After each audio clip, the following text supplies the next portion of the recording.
Mr. President, many people in the region, especially Jordan, are worried about the annexation of the West Bank. Will you give His Majesty the King guarantee that you won't allow Israel to annex the West Bank? And how are you going to I think that's going to work out very well. That's not really what we're talking about today. I think that's something that's going to work out automatically, and it's in good shape. And we discuss it, and other people have discussed it with us and with me. That's going to work out. West Bank is going to work out very well. Mr. President, why should the king take in the Palestinian people? He's made clear he doesn't want to. Well, I don't know, but he may have just something to say because we discussed just briefly. I think maybe you want to say it now, or? Well, Mr. President, I think we have to keep in mind that there is a plan from Egypt and the Arab countries. We're being invited by Mohammed bin Salman to discussions in Riyadh. I think the point is how do we make this work in a way that is good for everybody? Right. And obviously, we have to look at the best interests of the United States, of the people in the region, especially to my people of Jordan. And we're going to have some interesting discussions today. I think one of the things that we can do right away is take 2,000 children that are either cancer children or in a very ill state to Jordan as quickly as possible, and then wait for, I think, the Egyptians to present their plan on how we can work with the president to work on the Gaza challenges. So I want to tell you, excuse me, wait, just please. I didn't know that, what you just said, 2,000 children with cancer or other problems, and that's really a beautiful gesture. That's really good, and we appreciate it. And we'll be working on the rest with Egypt. I think you're going to see some great progress. I think with Jordan, you're going to see some great progress. 3 of us, and we'll have some others helping, and we're going to have some others at a very high level helping, and the whole thing will come. It's not a complex thing to do. And with the United States being in control of that piece of land, a fairly large piece of land, you're going to have stability in the Middle East for the first time. And the Palestinians, or the people that live now in Gaza, will be living beautifully in another location. They're going to be living safely. They're not going to be killed, murdered, and having to leave every 10 years, because I've been watching this for so many years. It's nothing but trouble. Everyone's being killed. They're being robbed. It's like living in hell. And they're going to end up having a great home, great families that don't have to get mugged and killed and beaten up and harassed by Hamas and everybody else. And I know we'll be able to work something. And what you just said about the 2,000 is fantastic. It's so beautiful. It's music to my ears.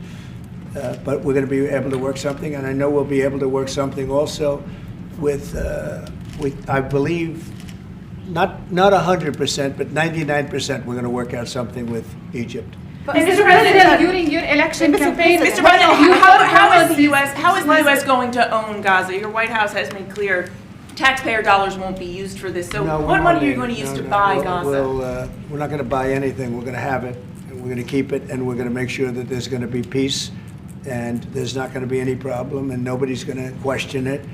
And we're going to run it very properly, and eventually we'll have economic development at a very large scale, maybe the largest scale on that site. And we'll have lots of good things built there, including hotels and office buildings and housing and other things. And we'll make that site into what it should be. And the people from Gaza who wouldn't be able to be there for years, because you're talking about just to get it and prepare it and to take care of all of the problems that currently it has. As you know, tunnels, and people are in those tunnels, and you have some good people and some bad people, and you may have hostages right now. You know, you have the hostages possibly there. They don't know where they are. And you know, I have a Saturday deadline, and I don't think they're going to make the deadline personally. I think they want to play tough guy, but we'll see how tough they are. But it's going to be a wonderful thing. It's going to be wonderful for the Middle East. I think it'll turn the Middle East. I think you're going to have peace in the Middle East. You're going to eventually have peace in the Middle East. Couldn't this deadline risk undermining the talks that you're having with the King today, and risk the kind of wider peace that you're trying to? Because we're not talking about a big situation. We're talking about something that can go very quickly. We're talking about it's going to go quickly. It's not going to take a long time, okay? That's not going to take a long time. You know bullies? You know what a bully is, right? You know, the bully, I've always, and I found it throughout my life, a bully is the weakest person. And they're bullies. Hamas is bullies. The weakest people are bullies. You know that, right? All right, go ahead. Mr. President, you were saying that Palestinians will live somewhere else safe. Where exactly do you want them to live? Well, it's not where I want them to live. It's going to be where we ultimately choose as a group. And I believe we'll have a parcel of land in Jordan. I believe we'll have a parcel of land in Egypt. We may have someplace else, but I think when we finish our talks, we'll have a place where they're going to live very happily and very safely. And, you know, don't forget, they only want to be on the Gaza Strip because they don't know anything else. They never had an alternative. And they don't want to be on the Gaza Strip, but they have no choice. They have to be. And they're being killed there at levels that nobody's ever seen. No place in the world is like as dangerous as the Gaza Strip. They don't want to be there. They have no alternative. When they have an alternative, not one person will want to stay where they are.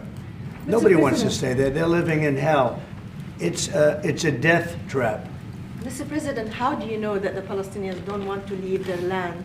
Some people say this is ethnic cleansing. You won't be able to force them to leave their land. They stay We're moving there. them to a beautiful location where they have new homes, where they can live safely, where they'll have But they want to doctors leave, and sir. medical and all of those things. And I think it's going to be great. Yeah, any questions? King Abdullah, what do you think?